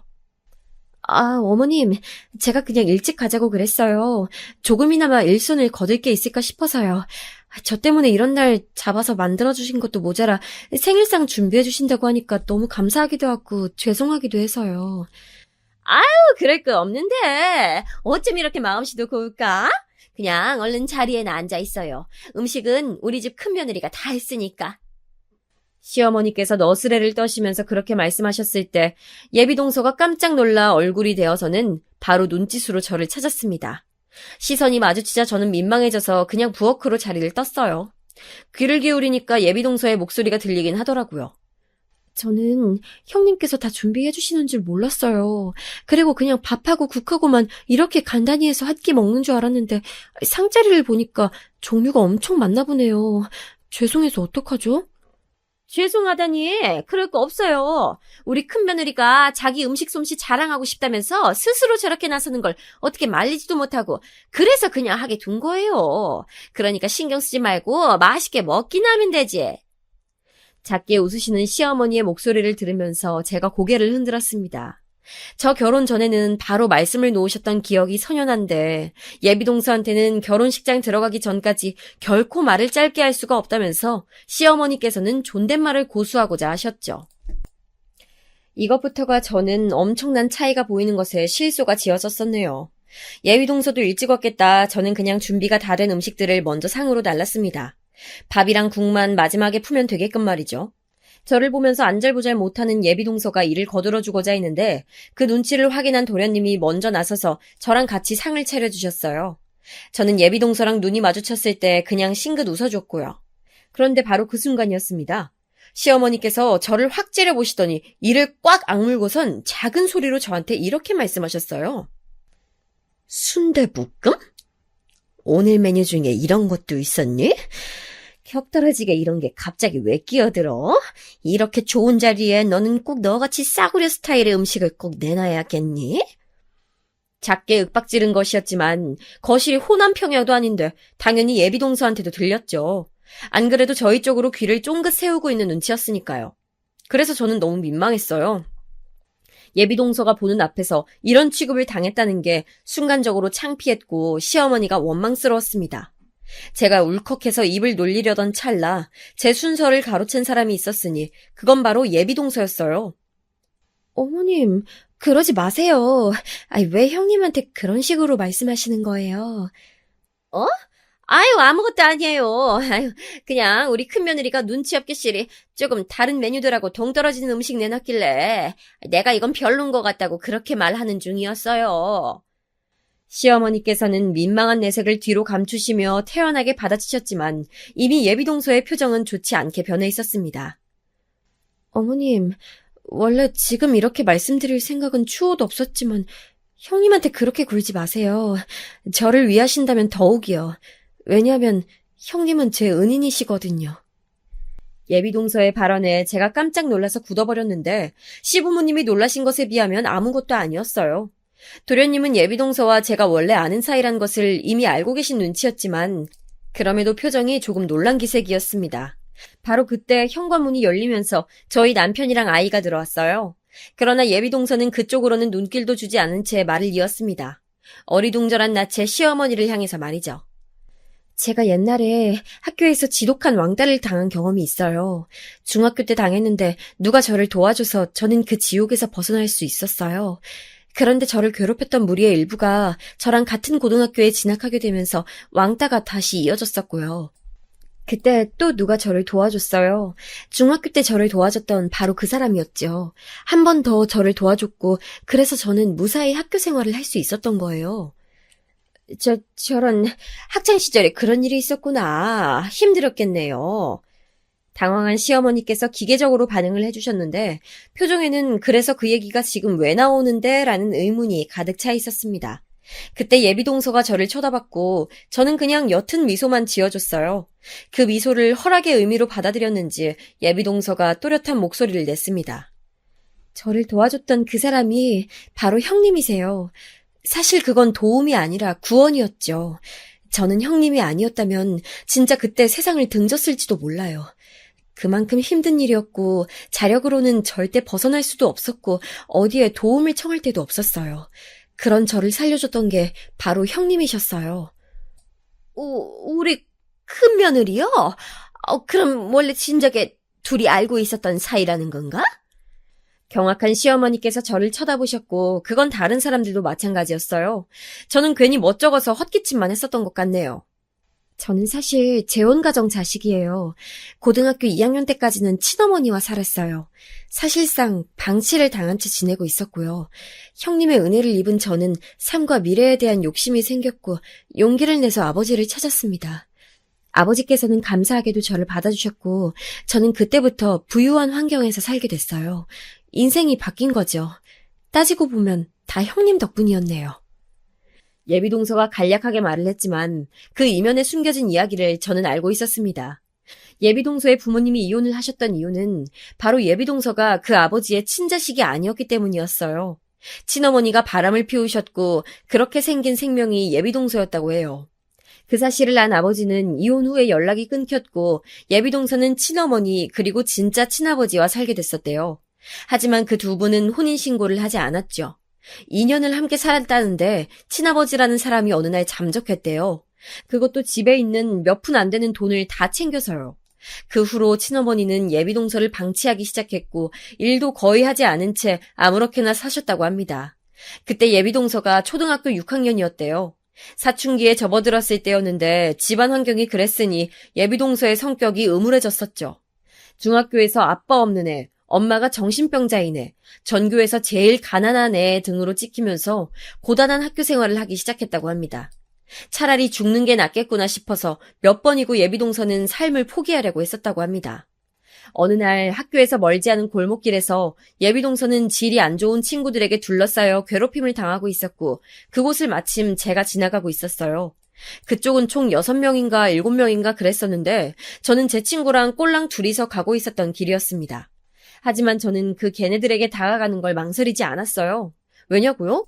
너무 부끄러운 사실이지만 제가 그 중학교에서 소위 1인자라고 불리는 일진 중에 일진이었거든요. 저를 확인한 걔네들은 일제히 고개를 숙여야만 했습니다.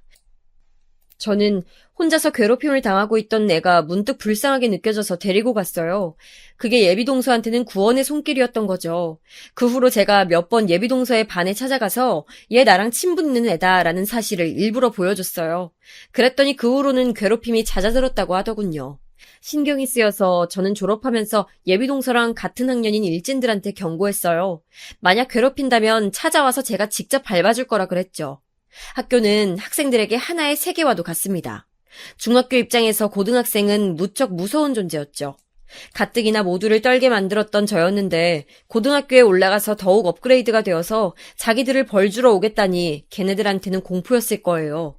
그래서 제가 졸업한 후에도 예비동서가 괴롭힘을 안 당할 수 있었던 것 같네요. 하지만 고등학교에 진학하고 나자 예비동서는 얼마 안 지나서 다시 괴롭힘을 당하게 됐습니다. 같은 중학교 출신의 일진 몇 명이 그 고등학교에 같이 진학을 한 게 화근이었다네요. 처음엔 별거 아닌 괴롭힘이었으나 점차 심해져서 극심한 왕따를 당하게 되었대요. 학교에서도 집에서도 온통 힘든 일뿐이었으니 좌절한 예비동서는 다시 삶을 놓아버리고 싶은 충동에 휩싸였습니다. 그런데 또 마침 제가 번화가에서 예비동서를 본 게 아니겠어요? 그것도 마침 예비동서는 자기랑 같은 교복을 입은 애들한테 괴롭힘을 당하고 있는 와중이었죠. 걔네는 여러 명이었고 저는 혼자였지만 망설여질 건 없었어요. 왜냐하면 저는 고등학교에 올라가서 더 무서운 일진이 되어 있었거든요. 정말 부끄럽고 수치스러운 과거지만 제가 부정할 수 없는 저의 과거였습니다. 저의 명성 아닌 명성을 알고 있었던 걔네들은 제가 누구인지 확인하자마자 넙죽 인사를 받은 후 도망가 버렸습니다. 너 예전에 봤던 걔지? 너 아직도 괴롭힘 당하고 있었어? 네가 나대다가 잘못 찍힌 경우라면 또 모를까. 넌 아무 잘못을 한 것도 없는데 왜 부당하게 맨날 당하고만 있어? 아, 열받아. 야, 내가 당장 내일 니네 학교 애들 만나서 단판 짓는다. 제가 무슨 옛날 드라마에 나오는 남자 주인공이 할 법한 말을 하고 있을 때 예비동서는 눈물을 훔치고 있었어요. 괴롭힘 당할 때는 안 울더니 지금은 왜 우냐고 그러니까 누가 자기를 도와주는 것 자체가 신기해서 그냥 눈물이 나온다고 하더라고요. 그래서 제가 예비동서한테 이런저런 얘기를 해줬었습니다. 그때는 그 시절만의 그런 이상한 감성이 있었던 것 같아요. 영화나 드라마에서나 할 법한 폼 잡는 조언들 있죠? 그런 걸 왕창 예비동서한테 날려줬었어요. 인생은 길고 불행은 짧다느니 내일의 해를 보기 위해 오늘의 달을 바라봐야 한다느니 시련을 이겨내면 그게 도전이 될 거라느니 별 가짜는 조언들을 엄청 해줬었죠. 지금 생각하면 민망해서 미쳐버릴 것 같은데 그게 그 당시에 예비동서한테 엄청난 도움이 되었던 겁니다. 저의 그 조언들을 듣고 나서 예비동서가 다시는 나약하게 당하고 살지 않겠다며 마음을 고쳐먹었다니깐 말 다 한 거죠. 저는 제 말을 지켜서 예비동서의 고등학교에서 노는 애들을 불러다가 강력하게 경고를 해줬고요. 그 후로 예비동서는 괴롭힘을 당하지 않았어요. 선생님한테 도움을 요청해도 네가 왕따 당할 만한 일을 했겠지 같은 답변이나 들어야 했던 예비동서의 학교 생활을 제가 구제해준 것이었습니다. 저는 당시에 제가 그렇게 대단한 일을 한 줄 몰랐어요. 그런데 어느 날 수업 다 끝나고 학교를 나서는데 예비동서가 저를 기다리고 있어서 깜짝 놀랐었죠. 저한테 작은 쇼핑백을 내밀었는데 그 안에는 감사 편지와 함께 과자 몇 개가 들어있었습니다. 그렇게 용기를 내어 저를 보러 제가 다니는 학교까지 찾아와 기다렸음에도 예비동서는 저한테 말을 한마디도 하지 않고 그저 쇼핑백을 건네준 채 줄행랑을 쳤었어요. 부끄러웠던 거죠. 편지 내용은 별거 없었던 걸로 기억합니다. 은혜 잊지 않겠다, 앞으로 포기하지 않고 열심히 살겠다, 뭐 이런 이야기였어요. 저는 제 친구들하고 맛있게 과자를 나눠 먹었고 성인이 된 후로 학창시절에 어깨 힘주고 살았던 과거를 부끄럽게 여기게 됐으며 사회생활을 하면서 성격을 바꾸게 됐지요. 그렇게 살아왔어요. 때때로 예비동서가 떠오른 적도 있었던 것 같아요. 그 후로 그 왕따 소녀가 어떻게 살았을지 결말이 궁금했던 듯 싶거든요. 제가 상상했던 것 이상으로 예비동서는 잘 살아왔죠. 용기를 모아서 자기의 친아버지도 아닌 사람을 찾아갔으며 친어머니와 함께 살다간 자기가 죽을 것 같으니까 받아달라고 빌기도 했죠. 그런데 그 아버지란 분이 사업으로 굉장히 성공을 거두고 있는 와중이었고 엄청 잘 사는 집안의 여자랑 재혼을 했을 줄은 예비동서도 상상 못했었대요. 그리고 더 놀라운 건 예비동서가 그 집안에 받아들여졌다는 것입니다. 그 이후로 예비동서는 그 집의 자식으로 살아온 거예요. 불행했던 유년 시절과 학창 시절에 심하게 당했던 왕따의 후유증으로 동서는 원만한 인간관계를 맺는 걸 잘 못했다고 합니다. 그래서 성인이 되고 나서도 힘들었대요. 20대 후반에 결혼을 할 뻔했었으나 무산된 이후로는 미국에 가서 일을 하며 몇 년을 지내다가 다시 한국에 들어왔고요. 어찌저찌 하다가 도련님을 만나게 됐는데 도련님이 꺼내든 가족사진에서 제 얼굴을 발견해버렸던 겁니다. 긴가민가 했을 때 도련님의 입에서 나온 제 이름을 듣고선 확신을 했던 거죠. 제 교복에 달려있던 명찰, 그곳에 적혀있던 이름 석자를 예비동서는 절대 잊어버리지 않고 살아왔으니까요.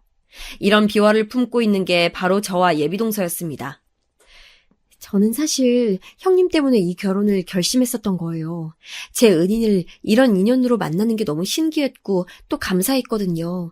그러니까 만약 어머님께서 형님한테 막대하신다면 저는 실망할 수밖에 없어요. 그렇게 되면 솔직히 결혼에 대한 확신도 흔들릴 것 같고요. 예비동서의 말에 시어머니께서 너무 놀라셨는지 그대로 엉덩방아를 찧으며 주저앉으셨습니다. 도련님의 눈동자가 휘둥그레져서는 저랑 예비동서를 번갈아 쳐다봤죠. 그러더니 도련님께서 외치셨습니다. 엄마는 왜 형수님한테 모질게 구신 거예요? 엄마가 잘못하셨어요. 그러게요. 어머니가 잘못하신 겁니다. 수진 엄마한테 얼른 사과하세요. 그때 웬일로 남편이 말을 거들더라고요. 원래 자기 부모 앞에서 무건수행하는 사람인데 이거 참 의외였습니다. 시아버지께서는 어쩔 줄 몰라 하셨고 이윽고 제 눈치를 살피시던 시어머니께서는 떨리는 입술 사이로 저한테 사과의 말씀을 전하셨어요. 내가 너무 너한테 편하게 대하고 편하게 생각하고 말을 했었네. 미안하다. 모두가 그렇다고 말을 하니 전적으로 내가 잘못한 거겠지. 내가 너를 미워해서 그런 게 아니고 자꾸만 말이 헛나가다 보니까 그렇게 된 거야. 내 맘 알지? 내가 정말 미안하다.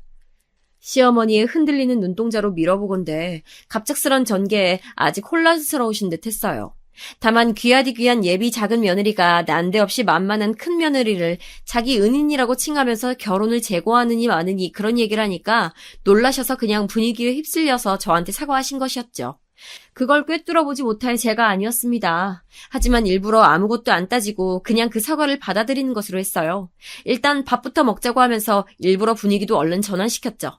그러자 시어머니께서는 저보고 그냥 자리에 앉아있으라고 하시더니 당신이 밥이랑 국을 준비하러 허둥지둥 부엌으로 뛰어가셨습니다. 그 뒤를 따라간 일꾼은 도련님이셨고요.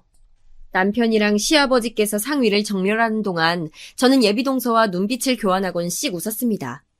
형님, 저 순대볶음 좋아해요. 안 먹어본 지 오래됐는데 그래서 더 빨리 먹고 싶어요.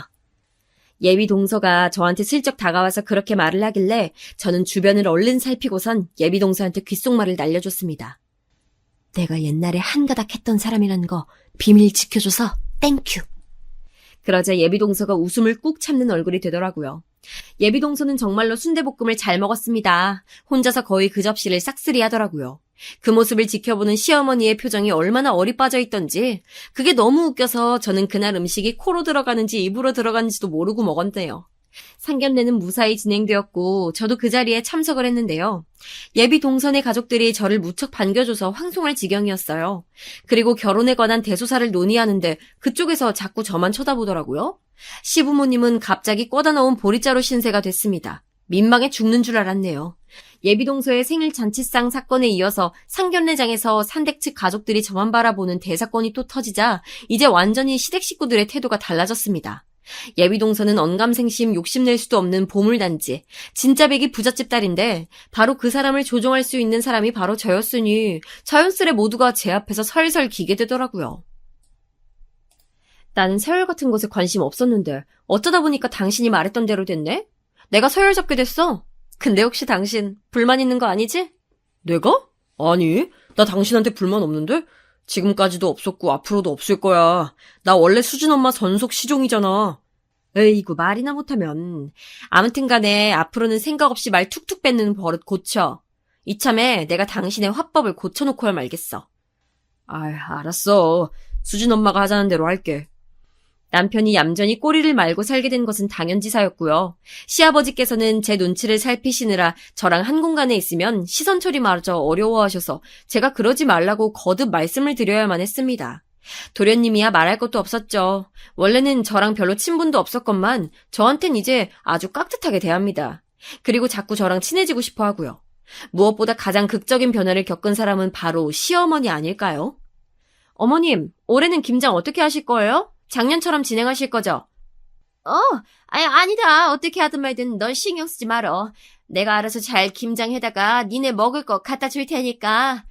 원래는 틈만 나면 저를 부려먹으라고 하셨던 분인데 이제는 당신이 알아서 잘 하겠노라고 하십니다. 솔직히 그렇게까지 안 하셔도 되지만 저도 그간 당해온 게 있으니 한동안은 그냥 두고 보는 중이죠. 제가 의심이 좀 드는 게 있어서 동서한테 찔러보고는 있는데 이것도 참 안 먹힙니다. 동서, 솔직히 말해봐. 나 몰래 시댁 식구들한테 무슨 말한 거 있지? 예를 들어 나한테 예의를 안 차리면 가만 안 두겠다거나 뭐 이런 식으로 협박한 거 아니야? 맞지? 글쎄요. 아, 옛날에 형님이 저 괴롭혔던 애들한테 협박하셨던 것처럼요? 아, 동서. 왜 자꾸 옛날 얘기 꺼내려고 그래? 난 과거는 다 잊고 청순 가련한 애엄마로 산 지 오래된 사람이야. 그래도 형님의 그 과거가 있었기 때문에 지금의 제가 있는걸요? 하여간 은근히 눈구렁이처럼 답변을 쏙쏙 피해가는 동서입니다. 동서가 그러더라고요. 어쩌면 자기가 이날 이때까지 결혼을 하지 않고 집에 돈도 많은데 굳이 돈만 열심히 벌어가면서 살아온 건 다시 이렇게나마 저를 만나기 위해서인 것 같다고 말이죠. 도련님이 들으시면 저를 향한 질투심으로 졸도하실지도 모를 일이네요. 암튼 저는 동서 덕분에 팔자 폈어요. 아주 편안하게 지내는 중이랍니다.